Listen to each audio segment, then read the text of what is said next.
à Tony et Maggie pour cette animation. Bonsoir aux membres du Renouveau Charismatique qui sont ce soir les invités de Monseigneur David Macaire pour la reprise de ses catéchèses. Pour ce cycle 2020-2021, nous allons travailler, je le dis aussi pour nos amis à l'écoute, nous allons travailler sur les mystères de la Sainte Messe. Donc bonsoir à vous qui êtes présents ici dans cette église. Bonsoir aussi aux auditeurs et aux web téléspectateurs de Radio Saint-Louis et puis de nos radios de la province ecclésiastique, Radio Massabielle et Radio Saint-Gabriel.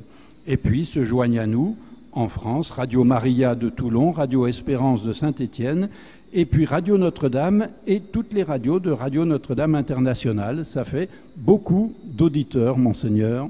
Et puis cette catéchèse, je vous le rappelle, est diffusée aussi le dimanche dans les échos de l'Église catholique sur KMT. Donc c'est la première catéchèse de cette année. Nous en aurons 23. Monseigneur David Macaire, bonsoir. Bonsoir Michel, bonsoir à tous et à toutes, comme on dit, de nos jours. Ça va? Content de vous revoir, de reprendre notre petite catéchèse, notre grande catéchèse. On va se confier à l'intercession de la Vierge Marie, si vous voulez bien.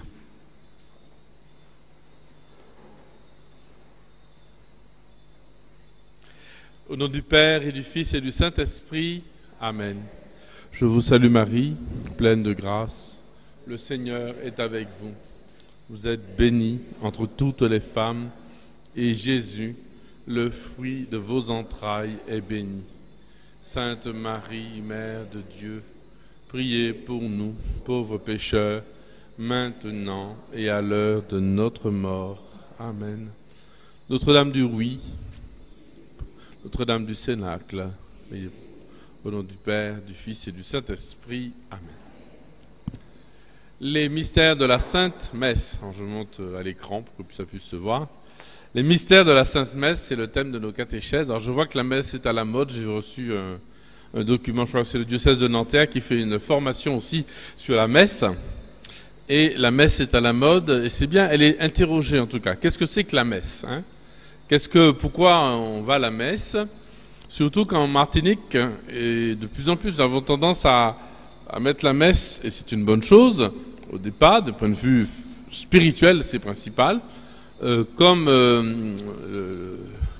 d'abord la source et le sommet de notre vie chrétienne, de la vie de l'Église, c'est une bonne chose. Quand je dis la messe, c'est aussi la communion. La question de la communion eucharistique est très importante pour beaucoup de fidèles. Donc la question de la vie morale derrière, de la vie spirituelle, du rassemblement, de la vie sociale de l'Église, de la présence politique, c'est-à-dire dans la société de l'Église. Vous savez, quand vous passez un dimanche matin, parfois je monte dire la messe dans le nord ou dans le sud, plutôt dans le nord, parce que dans le nord on traverse encore les villages ou les villes, les communes, alors que dans le sud il y a des routes qui sont plutôt qui passent à côté.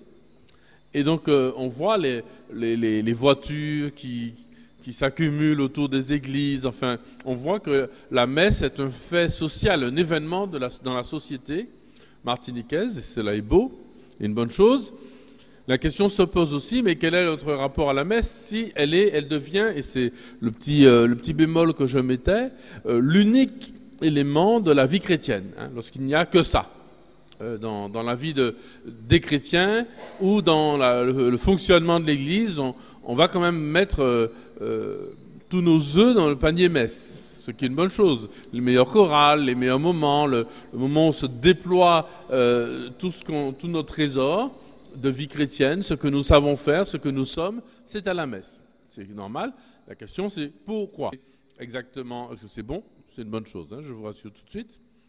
Mais toute la vie de l'Église se manifeste pendant la messe. Est-ce qu'elle se résume à la messe? La réponse est évidemment non. Hein. La réponse est évidemment non. La vie de l'Église ne se résume pas à la messe. C'est-à-dire la proposition chrétienne, de vie chrétienne, ne se résume pas à 1 heure ou 2 par semaine. Et évidemment tout le reste, la question des ministres à la messe, etc. Est-ce que ça se résume aux personnes qui viennent à la messe ou pas? Donc la question de la messe est intéressante capitale pour comprendre ce qu'est l'Église et ce qu'est le chrétien. Et c'est un vrai lieu de catéchèse. Ce sont les catéchèses que nous aurons cette année sont aussi des catéchèses bibliques.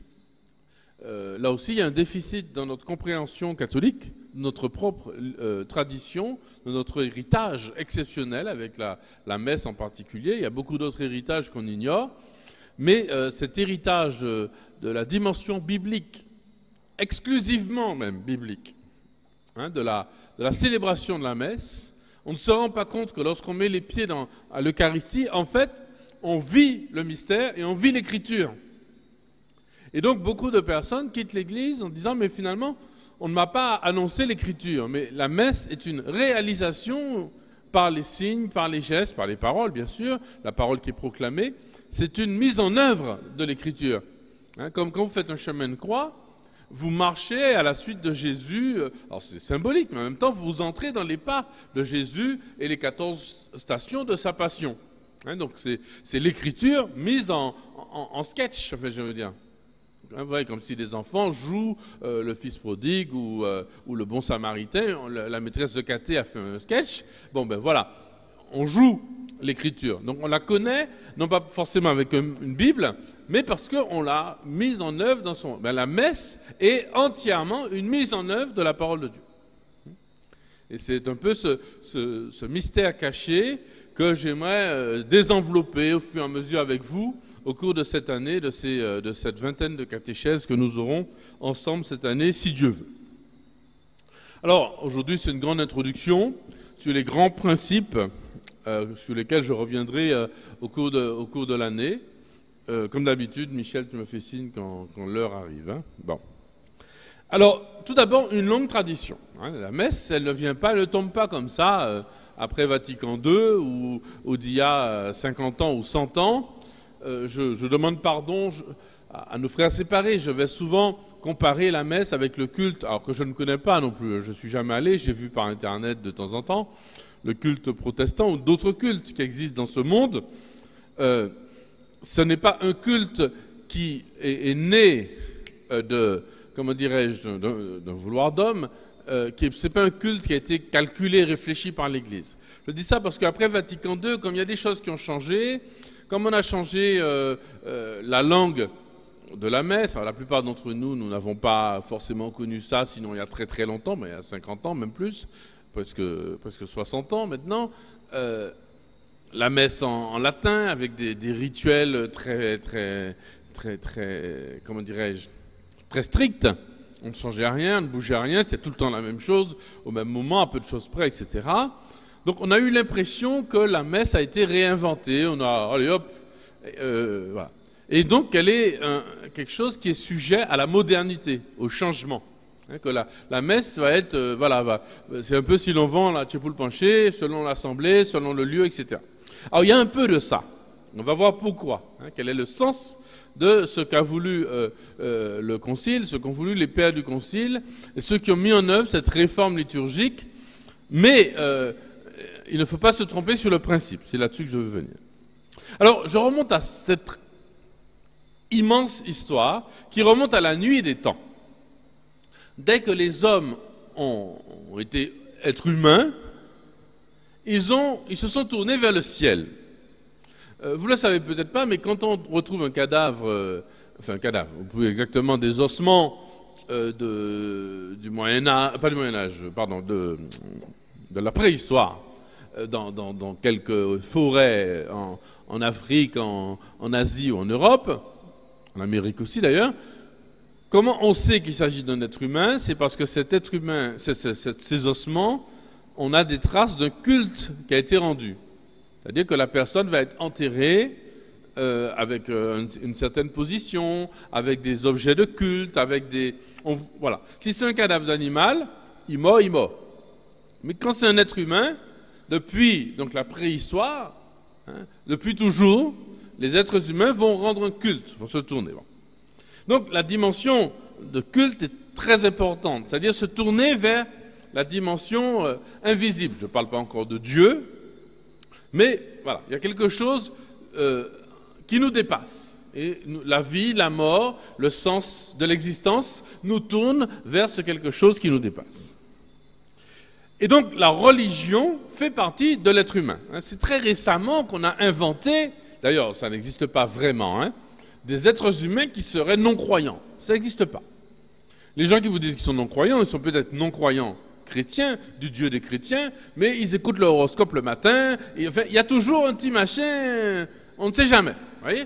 On se tourne, l'être humain est un animal religieux, naturellement. J'insiste sur le naturellement, c'est-à-dire que son cœur, son âme, son intelligence sent bien qu'il y a un réel au-delà du réel. Je discutais tout à l'heure avec la marraine de mon chien de marraine, enfin, il n'est pas baptisé mais il a une marraine quand même. Et je disais, mon chien il s'est blessé, il y a eu de l'orage et elle s'est blessée, enfin l'un de mes chiens s'est blessé parce qu'elle a été affolée. Je dis mais je ne comprends pas pourquoi elle est affolée, elle court partout, elle a son parc. Elle me dit mais non, c'est parce qu'elle pense que le bruit qu'elle entend c'est un bruit qui est là tout près, donc elle veut partir loin de ce bruit, mais elle ne sait pas que c'est de l'orage et qu'on entend l'orage partout, quoi. Voilà. Ah, j'ai compris. Bon. Et le chien ne voit pas plus loin, même s'il est très gentil, il me fait des gros câlins baveux. Bon. La religion, donc, c'est une question de relation qui va naître avec un au-delà. Il y a une relation. La religion, c'est une relation. Vous voyez, je pars de loin. Qui dit relation avec quelqu'un dit une alliance. Il y a un lien qui sera fait. Alors, avec une divinité, la divinité, avec un Dieu, il y a un lien, peut-être du côté de l'homme seulement, dans les religions primitives. L'homme qui va adorer le soleil, le vent, la pluie, etc. Ou va fabriquer un Dieu en métal ou en bois, et va créer un lien religieux. Et ce lien, il se fait toujours par la même façon, le lien avec quelqu'un, il se fait comment? Par des actes gratuits de dons, ce qu'on appelle des cadeaux. Et il y a un autre mot pour dire le mot cadeau, un mot plus religieux qui s'appelle sacrifice. Le mot sacrifice, ça veut dire un cadeau. D'accord? Donc, si vous me suivez toujours, à l'intérieur de l'être humain, de chaque être humain, il y a ce désir de l'au-delà qui peut être étouffé, surtout de nos jours, avec les médias, les machins, plein de choses, des théories, des idéologies diverses. Quoi qu'il en soit, à l'état de nature, l'homme a ce désir, a cette perception de Dieu, enfin d'un Dieu, et il va créer un lien à travers des cadeaux qu'il fera à ce Dieu, comme on crée entre nous des liens à travers des cadeaux. Pas forcément des objets qu'on s'offre ou des choses, mais un coup de téléphone, comment vas-tu, un bonjour, etc. Tout ça, c'est ce qu'on appelle le sacrifice de louange. Il y a le renouveau devant moi. C'est quoi? C'est ça. On fait à Dieu le cadeau de nos louanges. On t'aime, donc on te dit qu'on t'aime. C'est un cadeau. Parfois, un sourire, c'est un très beau cadeau. Plus beau peut-être qu'une montre en or. En tout cas, moi, je préfère le sourire, si c'est pour moi. Bon. Oui, mais je ne vois pas vos sourires, c'est derrière le masque. Alors, remontons à la nuit des temps, Abel, le deuxième fils d'Adam et Ève, va offrir des produits les premiers-nés de son troupeau. Son frère Caïn aussi va offrir des produits de sa terre, de sa culture. Noé va offrir des sacrifices à Dieu. Abraham, bien sûr, va dresser de nombreux autels et offrir des sacrifices. Et lorsqu'il fera alliance avec Dieu, la première alliance c'est dans l'arc-en-ciel avec Noé, etc. Mais la deuxième alliance qui est dans la promesse, eh bien, Abraham va prendre des animaux, va les trancher en deux, pour montrer ça c'est à mi-temps, mi-temps moins, mais nous avons coupé en deux le même animal. Je fais une parenthèse.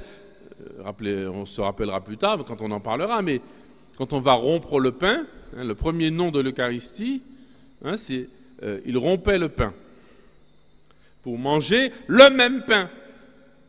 Ça vient d'Abraham, enfin et de toutes les traditions religieuses. Si nous sommes frères, vous et moi, on va partager le même repas. On sera copains ou compagnons, c'est le même mot. On coupe le même pain en deux, nous qu'à manger à un même pain, ou même fouille à pain, si vous voulez. D'ailleurs, parlant de pain, Melchisédek roi de Salem, le roi de paix qui accueille Abraham, va offrir comme sacrifice à Dieu, non pas des animaux, mais du pain et du vin. Déjà, donc en Genèse 14, je n'ai pas noté, mais ça doit être ça. Abraham lui-même, Dieu va lui inspirer va lui demander d'offrir son fils unique en sacrifice. Ça c'est un cadeau. Hein, ça c'est un cadeau, prendre ton enfant et l'immoler sur un autel. Hein. Bon, pour ceux qui ne connaissent pas la fin de l'histoire, au moment où Abraham, j'ai médité là-dessus l'autre jour, ça dure 3 jours. Hein, pendant 3 jours, c'est pas sur un coup de tête. Hein, pendant 3 jours, il devra marcher pour emmener l'enfant sur le lieu du sacrifice.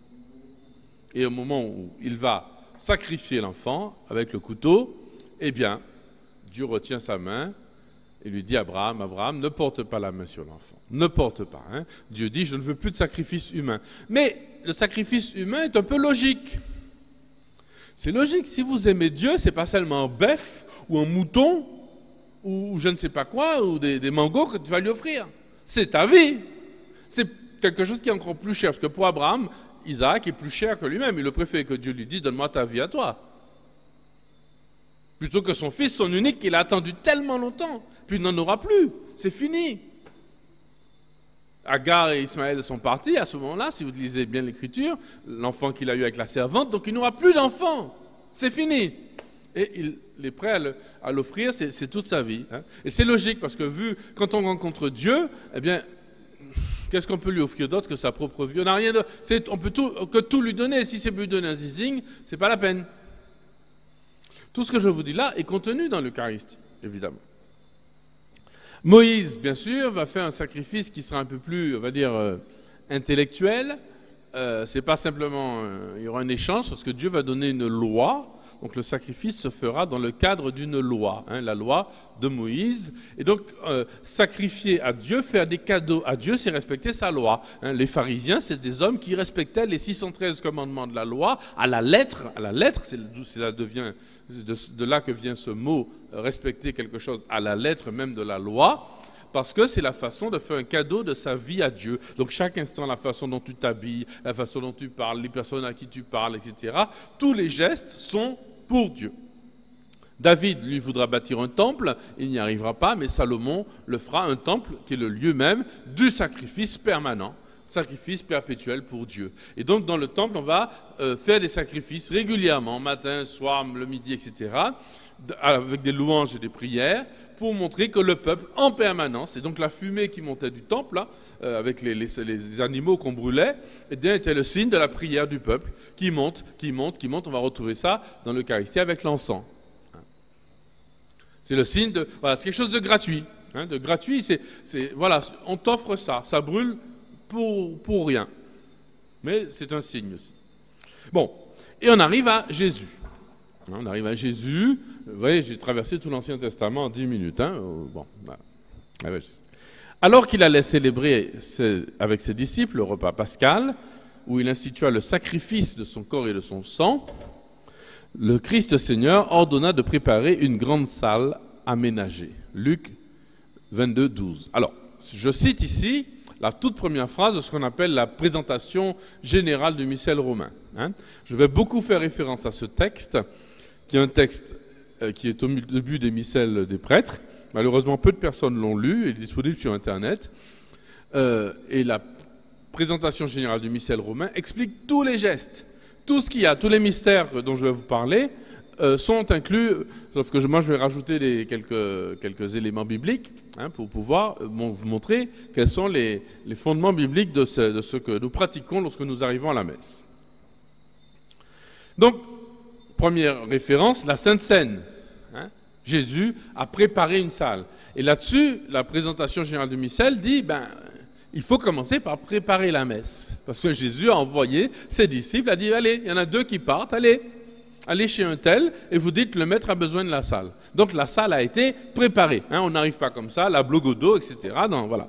Donc on fait exactement, encore une fois, le même geste. Hein, la sacristine, ici, est au courant, hein, elle n'est pas la seule, qu'on prépare. Il faut préparer beaucoup avant et après la messe. Hein, il y a tout ce travail visible. Les choristes ont chanté, les lecteurs ont répété, etc. On prépare. La foi et l'amour inchangée de l'Église envers ce qui est le plus grand des mystères. Et donc l'Église dit, ça fait partie des principes, que l'Eucharistie est le plus grand des mystères. Attention, ce n'est pas une phrase en l'air, hein, il n'y a pas d'autres mystères ailleurs, etc. Sur cette terre, il n'y a pas de mystère plus grand. Il n'y a rien de plus grand qu'une messe. Il n'y a rien de plus grand. On verra pourquoi. Parce que moi, je ne sais pas, j'ai vu des cérémonies d'ouverture des Jeux Olympiques ou des cultes, etc. Enfin, tout ce qu'on veut, ce que vous voyez sur Terre, qui est beaucoup plus grand que la messe à laquelle je vais chaque jour. Enfin, j'y vais tellement que c'est moi qui la célèbre, mais je veux dire, voilà. Et pourtant, c'est le plus grand des mystères. Donc, qu'est-ce que l'Eucharistie? Surtout que de nos jours, la messe est en concurrence. Le dimanche matin, pour beaucoup de chrétiens, la messe est en concurrence avec d'autres cultes qui sont proposés, qui peuvent être extrêmement sympathiques, joyeux, émouvants, touchants, etc.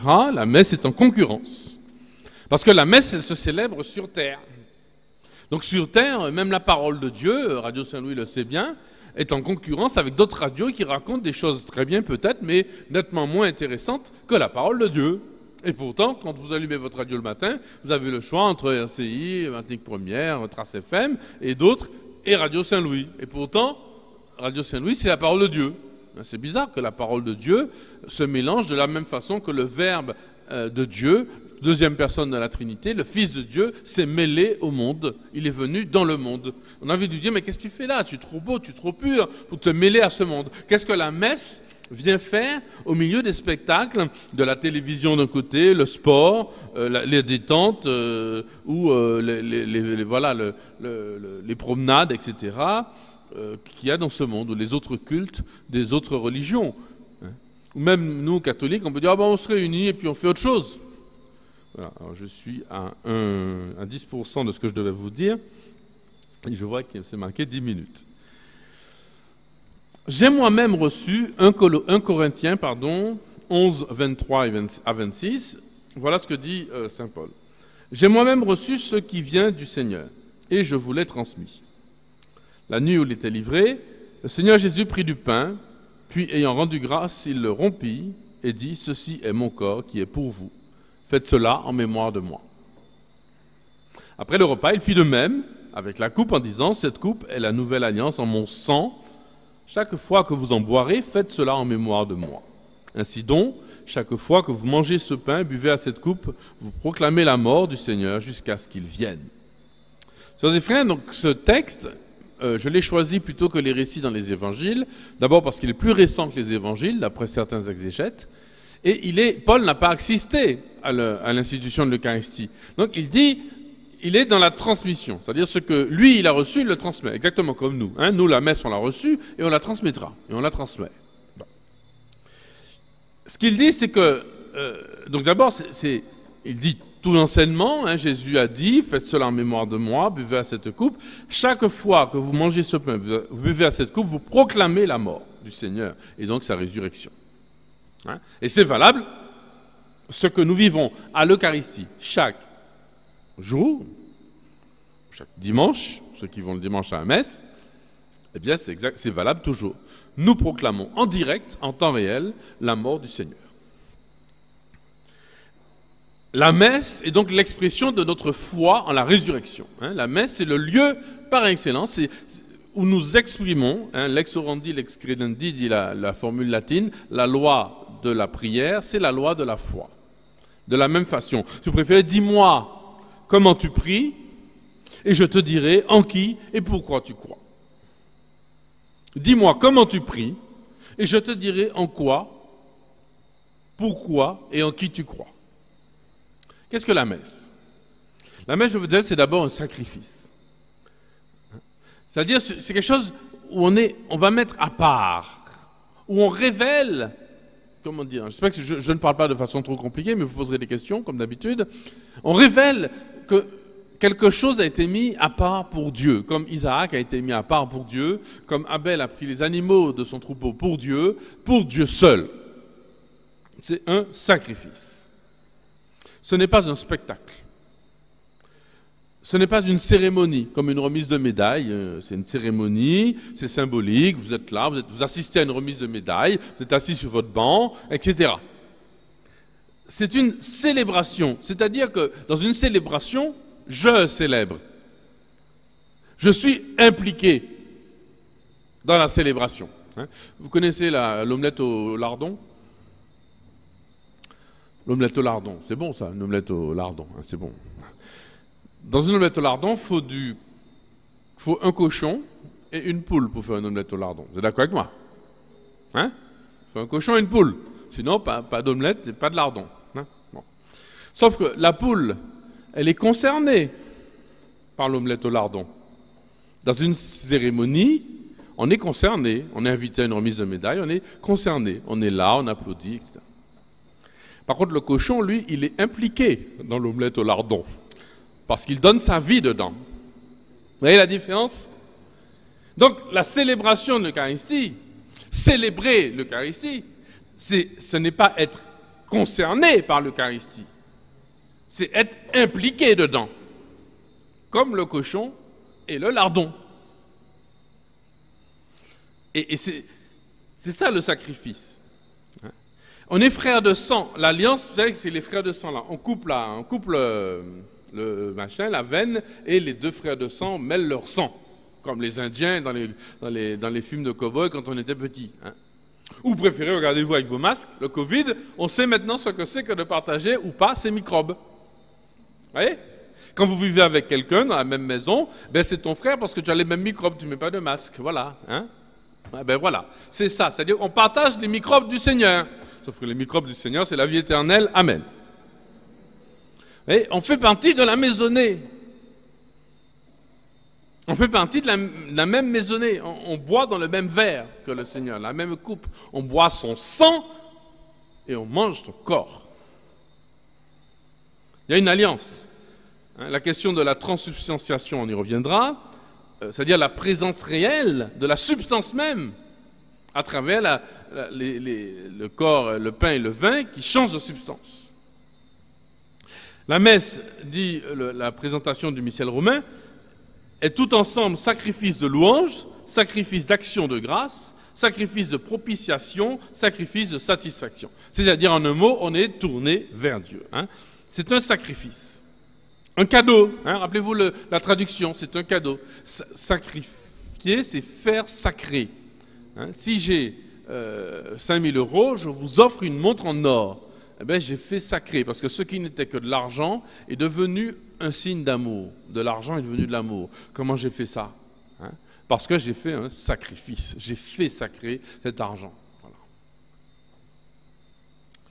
Il y a identité, écoutez ça, entre le sacrifice de la croix et son renouvellement sacramentel à la messe que le Christ Seigneur a institué lors de la dernière scène et qu'il a ordonné à ses apôtres de faire mémoire en lui. La messe, c'est le sacrifice de la croix. J'ai dit, c'est pas pour de faux, c'est pas un film. J'aime beaucoup le film de Mel Gibson, La Passion du Seigneur. C'est un film. Et pourtant, la messe, c'est pas un film. C'est réellement le sacrifice de la croix qui n'a pas de fin, qui se perpétue. Je ne crois pas que beaucoup malheureusement, de catholiques, peut-être même de prêtres, à commencer par moi-même, quand nous venons à la messe, nous savons cela. Padre Pio, c'est la fête de Padre Pio aujourd'hui. Padre Pio le vivait à chaque Eucharistie. Ceux qui ont approché Jean-Paul II, Saint Jean-Paul II disent ça aussi. À la messe, il était dans la souffrance, il donnait son corps et sa vie. C'est un sacrifice, il y a identité, c'est la même chose. Le sacrifice de la croix de Jésus, il ne s'est pas arrêté un jour, il se continue à chaque messe. La messe est aussi un mémorial. C'est-à-dire, faites ceci en mémoire de moi. Mais attention, j'ai envie d'inventer un mot, c'est un mémorial réel, c'est en acte, ce n'est pas virtuel. C'est un mémorial, on fait mémoire, mais ce dont on fait mémoire arrive vraiment au moment où on le fait. un exemple qui est pas un bon exemple, mais si deux époux fêtent leurs 25 ans de mariage, ou leurs 30 ans, ou leurs 2 ans de mariage, ils se sont mariés il y a 2 ans, 25 ans ou 30 ans. Mais au moment où ils fêtent, l'amour qu'ils fêtent est réel, il est présent. L'engagement qu'ils ont pris l'un envers l'autre est présent. Ce n'est pas un engagement passé et puis fin, bon, ça fait 25 ans qu'on a fait ça. C'est bien quelque chose de réel. Eh bien, quand on est à la messe, on fête réellement, on célèbre, réellement le sacrifice de la croix qui est là présent. C'est ininterrompu. Élément institué par Dieu, avec des éléments qui ont été institués par Dieu. Alors, le pain, le vin, les paroles, la salle qui a été préparée, le déroulement de la messe, tout ça, l'Église ne l'a pas inventé depuis 2000 ans. C'est pour ça que la messe est un culte avec un rituel. C'est important parce qu'aujourd'hui, évidemment, avec nos frères séparés, où il n'y a pas de rituel, on aimerait bien, on dit, mais le rituel, on a l'impression d'être coincé. On est obligé de dire telle parole, tel machin, le Seigneur soit avec vous. Nous tournons vers le Seigneur. Pour des siècles, vous voyez? C'est un vieux prêtre qui me disait ça une fois. Il me dit, si un jour tu es perdu pendant que tu célèbres la messe, tu sais plus où tu en es, tu dis, pour des siècles. Et tout le monde dit, amen, c'est bon, tu repars. La messe est un rituel. Et donc, ça paraît très coincé. Mais en même temps, ce rituel est source de libération. Parce que c'est le même rituel qu'il y a 2000 ans quand le Christ l'a institué. C'est un rituel qui vient de Jésus. Vous voyez? C'est un rituel tout. L'ordre de la messe, prenez les disciples d'Emmaüs, prenez la Sainte Seine, c'est le même rituel qui s'accomplit. Il y a des formes différentes. Je crois que je n'aurai pas le temps d'y arriver aujourd'hui, donc je reprendrai ça la semaine prochaine. Il y a des formes différentes, en latin, en français, etc. selon. Mais attention, ce rituel, il n'est pas à la disposition ni du peuple, ni du prêtre. Il appartient à toute l'Église dans le Christ. Je ne peux pas changer le rituel de l'Église. Je n'ai pas le droit. Petite parenthèse, mais je la referai 1000 fois au cours de cette célébration. Lorsque j'entends des inventions de Gloria, de Sanctus, d'Agnus Dei, des gens qui rajoutent des choses dans les prières universelles, ou non, prières universelles, non, c'est fait pour, pardon, dans la prière eucharistique. Non, on n'invente pas. Ce rituel, il est celui de toute l'Église qui exprime la foi de l'Église. Pas la foi des personnes qui sont là, même si on était 20 000 dans un stade, ni la foi même du prêtre, fût-il le pape. Le rituel ne lui appartient pas. Il nous dépasse parce que c'est celui du Christ.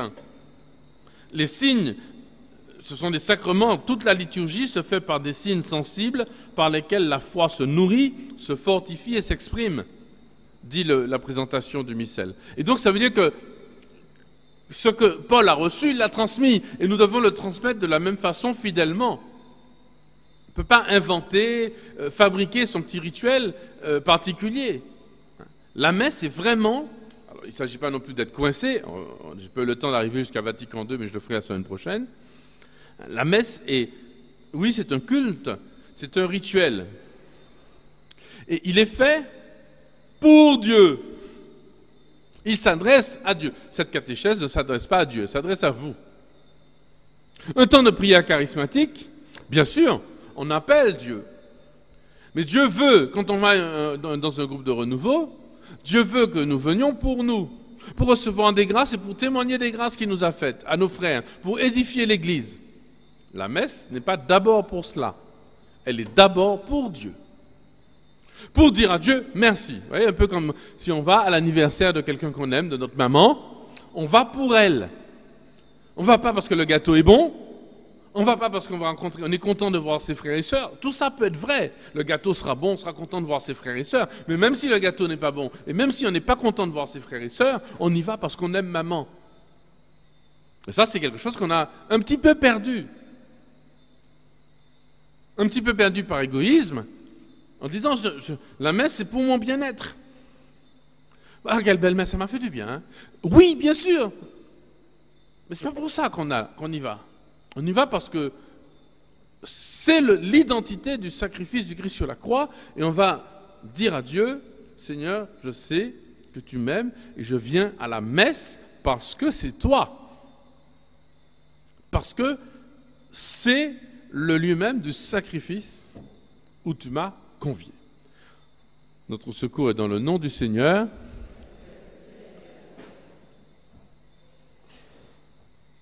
Merci, Monseigneur. Pendant que Tony et Maggie vont nous aider à méditer sur cet enseignement par un beau chant, vous allez pouvoir poser quelques questions, si vous voulez, avec nos amis qui vont passer parmi vous. Je rappelle aussi aux auditeurs et aux web téléspectateurs qu'ils peuvent contacter Radio Saint-Louis au 05 96 71 86 04. À vous, Tony et Maggie.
Merci à Tony et Maggie.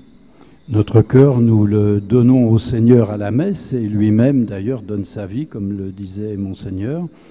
Et par contre, vous avez dit qu'il n'y avait pas de culte dans un certain nombre de cérémonies religieuses avant le christianisme, et pourtant il y a des cultes qui sont célébrés aussi dans les religions antiques, en Égypte ou ailleurs.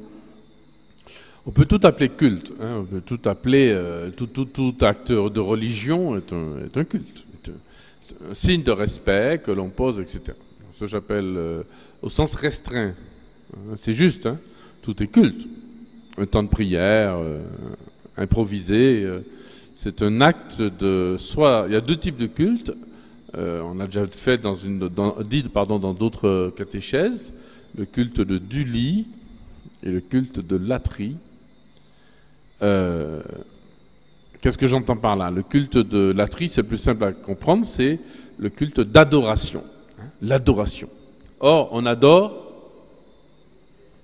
que Dieu. Donc, le culte rendu à Dieu seul, le culte d'adoration. Voilà. C'est un acte qui sort du cœur. Hein, voilà. Et le culte de Dully, c'est un culte de vénération. Par exemple, quand des jeunes activistes militants détruisent des statues, c'est pas religieux du tout, mais c'est un acte d'anti-vénération. En disant non, on ne vénère pas telle personne. Hein, voilà. Donc la vénération, c'est ce qu'on doit à des choses, à des personnes. Par exemple, on va respecter, c'est le respect. Alors, il y a plus ou moins de respect. Par contre, l'adoration, on n'adore pas un peu beaucoup passionnément, on n'adore que Dieu. Hein, c'est réservé à Dieu. Sacrifice, réservé. Bon. Maintenant, au sens culte, ce que j'entendais par là, ou plutôt de rituel, cultuel, ce sont un ensemble d'actes normés. Un ensemble d'actes qui ont des normes. Et oui, il y en a dans toutes les religions. Le culte du temple, de tous les temples d'ailleurs, de toutes les religions, existe. Existe. Justement, la messe est un culte, parmi d'autres cultes de toute l'histoire des religions, etc. Mais c'est un culte qui a ceci, qu'il est extrêmement normé. Et depuis 2000 ans. C'est-à-dire qu'on ne le change pas parce qu'il vient du Christ. Donc avec ces deux grandes parties, une partie où on célèbre, on ne fait pas que lire, on célèbre la parole, mais on y reviendra, et une autre partie où on va commémorer, mais dans cette commémoration réelle, c'est pas simplement faire mémoire, en disant, tu te souviens de lorsque Jésus a donné sa vie pour nous, mais on va renouveler, perpétuer le sacrifice du Christ. Ça ne bouge pas. Avec du pain et du vin, pour faire un sacrifice que l'on va manger en communion. Ça, y compris le ministre aussi. Hein, n'importe qui ne peut pas célébrer ce culte. J'étais dernièrement dans une famille et j'ai vécu un moment très beau parce que l'un des enfants, des petits garçons, a célébré la messe pour moi. Ça a duré 1h30 avec sermon et tout, et un très bon sermon. Bon, mais ce n'est pas la messe. C'était pour de faux. Il s'amuse, il a joué à dire la messe. Bon. Là, c'est un culte qui est efficace. Parce que, institué par le Christ, hein, le sacrifice de la messe est un vrai sacrifice. C'est le saint sacrifice. Et les ministres, c'est là-dessus que c'est parti, sont aussi institués. C'est-à-dire que ce sont ceux que Dieu a choisis. Ils ne sont pas meilleurs que les autres, mais ils ont été choisis. Dans l'Ancien Testament, les ministres du temple, les serviteurs ou les prêtres, hein, étaient choisis parce qu'ils étaient les fils de la tribu d'Aaron. Et dans la Nouvelle Alliance, ils sont choisis mystérieusement par Dieu qui les appelle et l'Église retient cet appel et les désigne pour être les ministres de l'Eucharistie. Alors, différents ministres, hein, l'évêque, les prêtres, l'évêque qui est grand prêtre, les diacres, les acolytes, les lecteurs et tous les autres ministres jusqu'à la personne qui est même au cœur de la liturgie, qui nettoie l'église, qui est au cœur même de cette liturgie, puisque grâce à elle, nous pouvons célébrer. Alors Monseigneur, c'est le renouveau charismatique qui est présent. Pour être valide, une messe doit-elle être charismatique? Alors toutes les messes sont justement charismatiques. Rappelez-vous, à la Pentecôte, chers frères et sœurs du Renouveau, quand je dis frères et sœurs, c'est à beaucoup de titres, à la Pentecôte, quand les apôtres parlent, ils parlent dans leur langue à eux. Ils parlent en galiléen. Or, les gens les entendent chacun dans sa langue. C'est-à-dire qu'on ne dit pas que ce sont les apôtres qui ont parlé toutes les langues ce jour-là. Ce sont les auditeurs qui ont entendu dans leur langue. Donc ça veut dire que l'Esprit Saint est donné à ceux qui entendent. Donc une messe peut être la plus ennuyante et possible, ennuyante aux yeux du monde. Moi j'ai vu des messes basses, comme on disait avant, des messes silencieuses. Avant la messe, vous le savez, se disait en silence. Le prêtre disait les prières, personne n'entendait. Ça ne s'adresse pas aux gens, ça n'a pas qu'à Gadéo. Ça s'adresse à Dieu. Et le peuple de Dieu s'unissait à la prière avec son missel. Enfin, ça le regardait puisqu'il avait le missel et la traduction. D'accord? Donc, là aussi, aujourd'hui, je l'ai mis là, quand on se précipite pour être un micro, etc. D'accord, mais attention, à qui on s'adresse? Le prêtre, il s'adresse à qui dans la messe? Du coup, j'ai oublié votre question. Bon, alors je passe à une autre question qui arrive par Internet. Quelle différence peut-on faire entre l'Holocauste et le sacrifice, puisque la messe est un sacrifice? L'Holocauste est un sacrifice. Il y a d'autres sacrifices que le sacrifice de l'Holocauste. Le sacrifice de l'Holocauste consiste à offrir toute la victime. Il y avait deux sacrifices. Vous prenez une victime, une hostie, c'est le même mot, mettons un animal, et vous l'offrez à la divinité dans le temple, sur un autel. Soit vous brûlez une partie de l'animal et vous mangez l'autre partie. Donc ça veut dire on mange ensemble. C'est ce que je disais quand on est copains. On a partagé ensemble le pain. Bon. Soit vous offrez tout. Vous brûlez tout l'animal en disant je t'offre tout.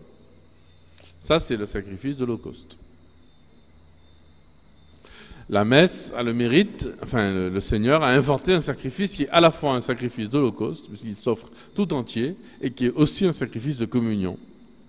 C'est les deux. Il a la fameuse phrase « récapituler toutes choses dans le Christ », dit saint Paul. Mais tout ce que je dis là, tout l'Ancien Testament, tous les sacrifices, de toutes les religions, tous les cultes, de tous les gens qui ont un culte, quels qu'ils soient, est récapitulé dans le culte eucharistique de la messe. Et celui qui vient à la messe, il a les trésors, le bon évidemment, de tous les cultes, de toute l'histoire, de tous les temps, de toutes les religions. Ça, c'est la foi chrétienne, les catholiques. C'est ce qu'annonce le Christ. Alors justement, une question nous rappelle que les hommes existent, disons, depuis des millions d'années, et que le christianisme commence avec Jésus, qui vient sur Terre, il y a 2000 ans. Alors justement, est-ce que tous les cultes célébrés avant que Jésus ne soit, lui, cloué sur la croix, sont aussi récapitulés dans la messe? Ils sont récapitulés. Alors on peut même dire que le roi Salomon, en allant au temple, en offrant des animaux, il ne pouvait pas aller à la messe, il ne savait pas. Il n'y avait pas de messe, le Christ n'avait pas encore donné sa vie. Mais s'il le fait avec bonne conscience, eh bien, il est sauvé par ce sacrifice, parce qu'il le fait, c'est un sacrifice pur, comme Abel d'ailleurs a offert, avec un cœur pur, une conscience pure, le sacrifice à Dieu, et pour cela, son sacrifice a été agréé, alors que ce n'était pas un sacrifice eucharistique. Abraham s'en est rapproché très très près lorsqu'il a offert son fils unique, parce qu'il l'a fait. Il n'a pas finalement immolé son fils, mais il l'a immolé dans son cœur, donc il l'a donné, voilà. Et c'est valable aussi. Alors ça c'est un peu troublant, mais si un homme ou une femme, évidemment, dans une autre religion, aujourd'hui, ne connaît pas du tout le Christ, mais avec un cœur pur, fait un sacrifice à Dieu, eh bien ce sacrifice, bien sûr, est agréé. Parce qu'elle ne connaît pas, elle ne connaît pas la machin, et voilà. Ce sacrifice, Dieu ne peut pas le pas agréer s'il est fait avec un cœur pur, avec la volonté de faire le bien. Alors une question qui porte sur le sens finalement de ce que l'on vit quand on est à la messe. C'était encore plus vrai quand la messe était dite en latin. Moi j'ai connu ça dans mon enfance. On n'a pas eu le temps d'en parler. Mais qu'est-ce que l'Église peut faire pour que les paroles que nous répétons à la suite du prêtre à la messe aient vraiment du sens pour nous et résonnent en nous autrement comme dans le fond, dans le cœur du prêtre? Eh bien, rien. Rien parce que ça nous regarde nous, en fait. Ça nous regarde nous. Oui, si je dis Notre Père, qui est aux cieux, que ton nom... Enfin, je ne sais pas si ça va être plus percutant que si je dis Notre Père, qui est aux cieux, que ton nom soit sanctifié. Par contre, ça le sera plus que si je dis Notre Père qui est aux cieux, non sanctifié, que ton nom vienne ta volonté. Vous voyez? Donc, il ne faut pas trop en faire.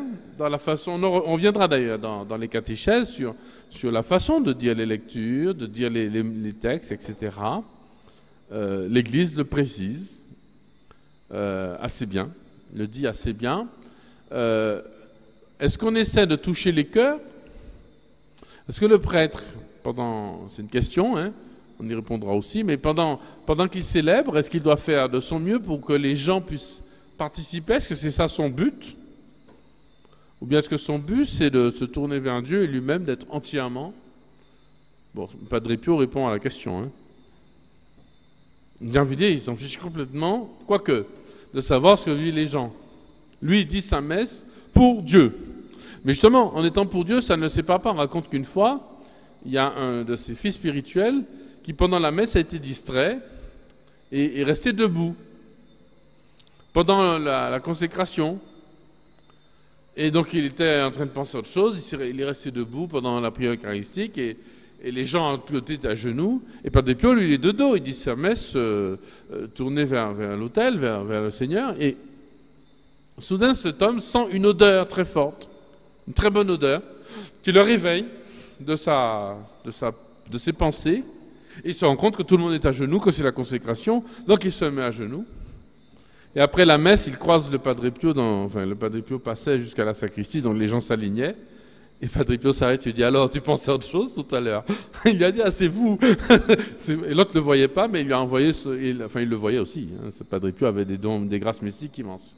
Donc il s'est préoccupé de son fils spirituel qui rêvassait pendant la messe. Donc il faut... Mais, l'Église a fait beaucoup, on est allé. Moi, j'ai vu toutes sortes d'eucharisties, comme nous tous, hein, on est allé jusque loin. Mais c'est vrai que c'est très différent de célébrer, vous en conviendrez, avec 100%, on va dire, de fidèles qui sont totalement impliqués. Et là, on peut dire une messe, mais même s'il n'y a pas de chant, même si c'est très pauvre, mais on vit le Saint-Sacrifice, que si vous dites une messe devant des gens qui sont peut-être bien habillés, etc., mais qui ne savent pas du tout ce qui se vit. Ils ne sont pas impliqués. Ils sont au mieux concernés, mais pas impliqués. Monseigneur, on a des questions qui se contredisent un petit peu. L'une qui nous demande « À quand des messes qui auront la passion du gospel ?» avec donc des chants de gospel. Et puis d'autres qui disent « Mais pour vivre vraiment la messe, est-ce que ce n'est pas le silence qui doit s'imposer ?» Qu'en pensez-vous? Alors justement, c'est la question que je n'ai pas pu traiter parce que j'étais trop long. Il faut que je me calme un peu, reprenne le rythme. La messe est célébrée pour qui? Alors, c'est sous forme de question. Pourquoi je vais à la messe? Est-ce que je vais à la messe pour une utilité psychologique, pour mon bien-être, pour motiver ma foi, une utilité spirituelle, pour mon salut? Est-ce que c'est un sacrement ou un spectacle? D'ailleurs, quelle est la raison de l'art chrétien? Est-ce que l'art chrétien est là il est pour les hommes ou il est pour Dieu? Quand je fais une décoration florale, une composition florale pour l'Église, elle s'adresse à Dieu ou elle s'adresse aux hommes? Quand je chante dans l'assemblée, quand j'exerce le ministère de chantre pour l'assemblée, dans une chorale, dans un groupe, en couple, en famille, en peuple, est-ce pour les hommes? Est-ce pour Dieu? C'est pas incompatible, mais dans quel ordre cela se joue? Quel est spirituellement? Quand je célèbre comme prêtre, je célèbre pour une assemblée, pour dire des choses. Quand on fait la prière universelle, c'est à Dieu qu'on s'adresse ou aux gens? Seigneur, nous te prions pour que dans l'assemblée, les jeunes soient motivés pour aller à la messe. Hein? On s'adresse à Dieu ou on s'adresse aux jeunes qui sont là, vous voyez? La question se pose. La musique sacrée est-elle sacrée ou est-ce de la pop? La pop, c'est la musique populaire. Hein? La pop louange, le gospel, c'est de la pop. La variété en français. En français, on dit la variété, en anglais, c'est de la pop.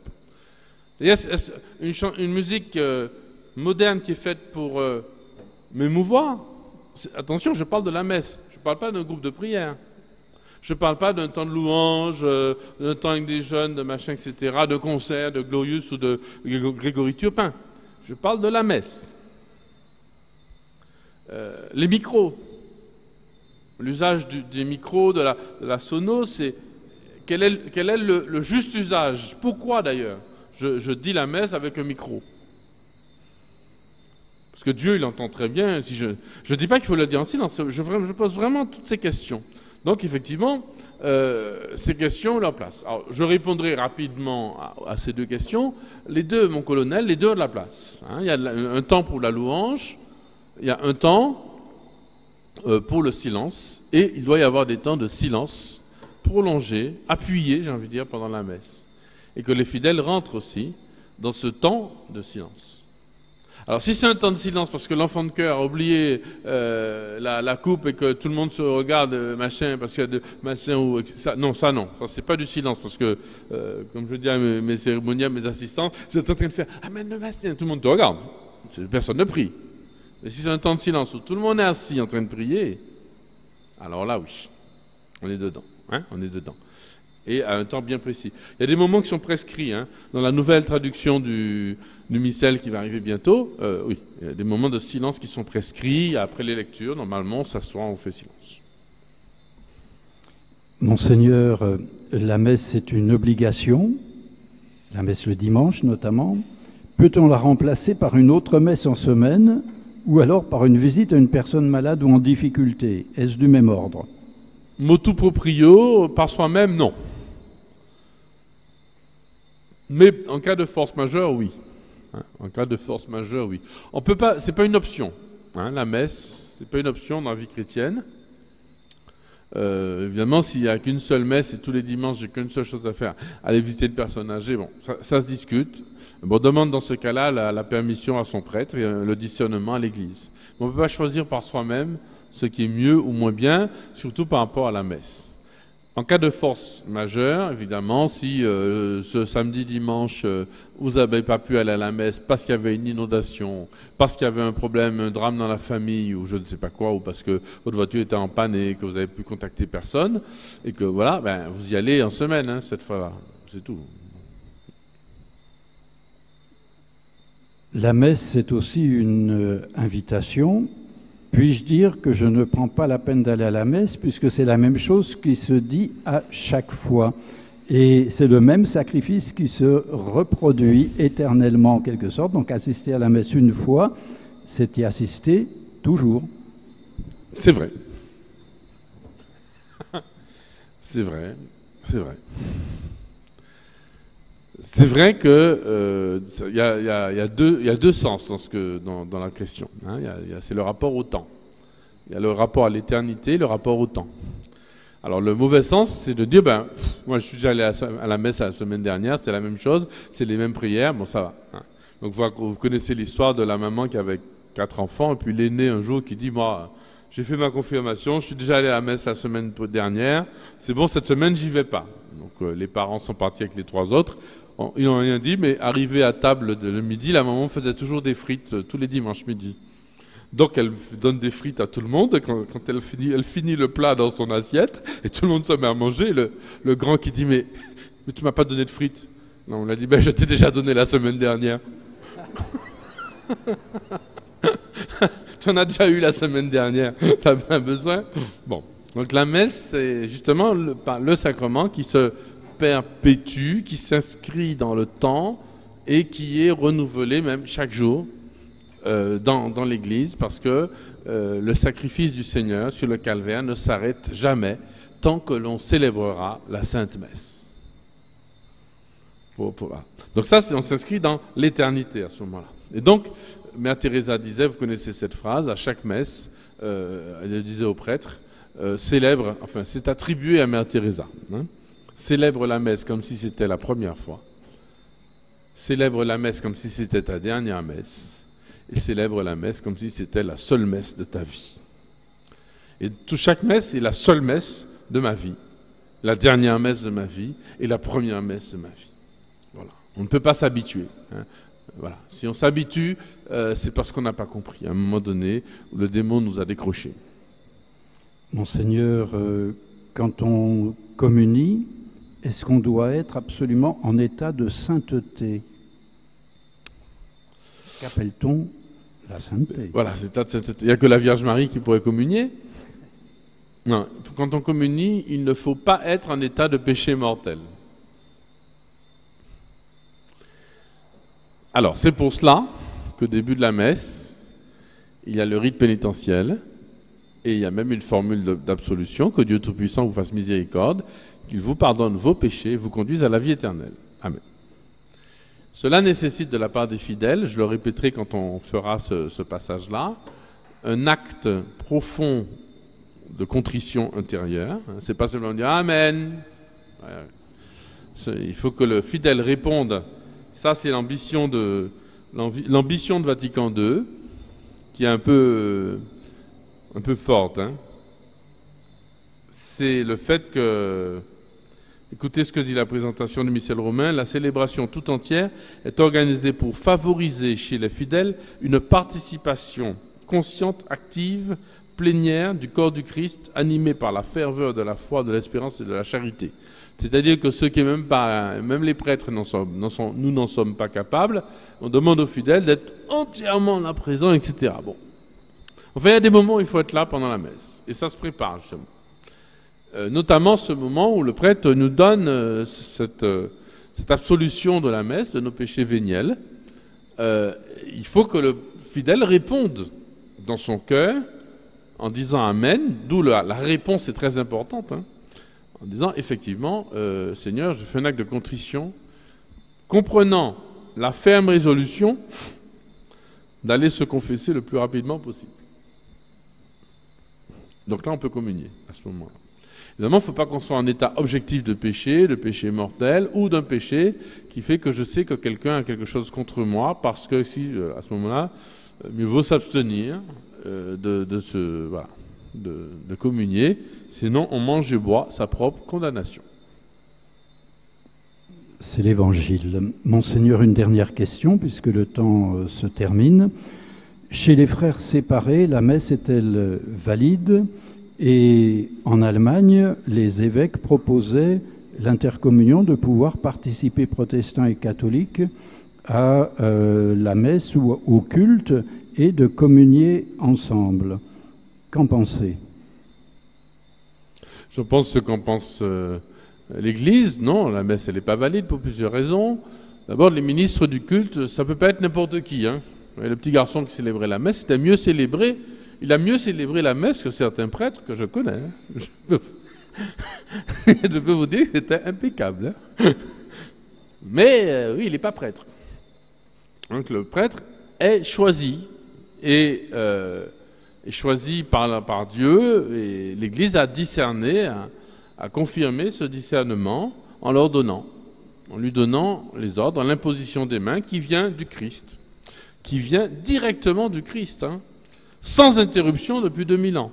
L'imposition des mains que j'ai reçue à ma confirmation le jour de mon diaconat, le jour de mon presbytérat et le jour de mon ordination épiscopale, c'est une imposition des mains que ceux qui m'ont ordonné, qui m'ont imposé les mains, c'est-à-dire des évêques, ont reçu eux aussi d'un autre, qui a reçu leur, etc. On remonte jusqu'au Christ. C'est ça l'Église catholique.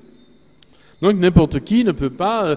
tous les partages du pain, on peut faire tout le rite, si c'est un acteur qui le fait dans un film, aussi, etc. Non, il faut il y a aussi le ministre, hein, j'ai fini là-dessus, les signes, c'est du pain et du vin, hein, c'est pas du pain de maïs et du rhum, c'est du pain et du vin. Hein. Donc les paroles, ceci est mon corps, tout ça ne s'invente pas, c'est le Christ qui l'a donné, y compris le ministre. Voilà. Bon. Donc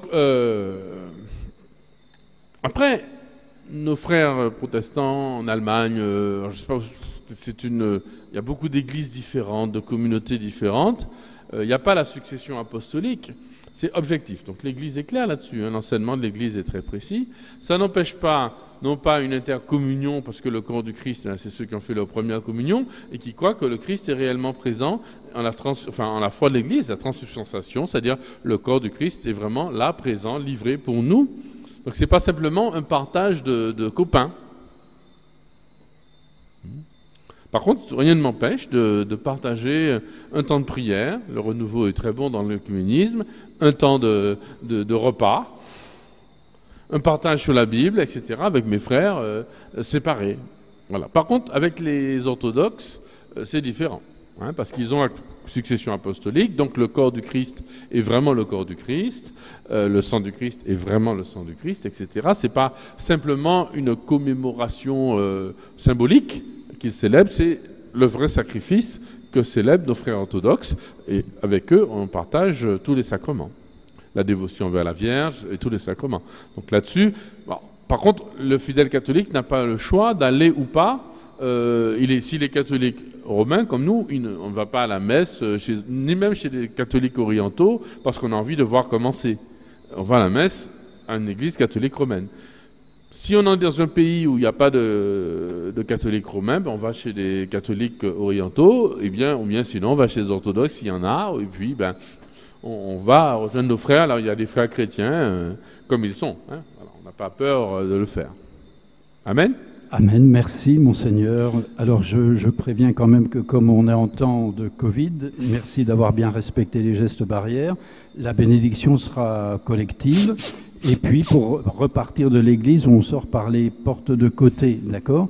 Et puis, merci si vous pouvez faire une petite offrande pour aider, c'est la paroisse qui nous accueille, pour le gel hydroalcoolique et puis l'entretien de l'église. Merci beaucoup, Monseigneur. Merci. À la semaine prochaine. À la semaine prochaine, si Dieu veut. Notre Père, qui es aux cieux, que ton nom soit sanctifié, que ton règne vienne, que ta volonté soit faite sur la terre comme au ciel. Donne-nous aujourd'hui notre pain de ce jour. Pardonne-nous nos offenses, comme nous pardonnons aussi à ceux qui nous ont offensés. Et ne nous laisse pas entrer en tentation, mais délivre-nous du mal.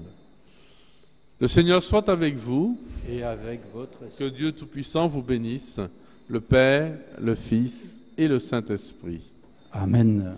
Bonne soirée à tous et bonne année pastorale.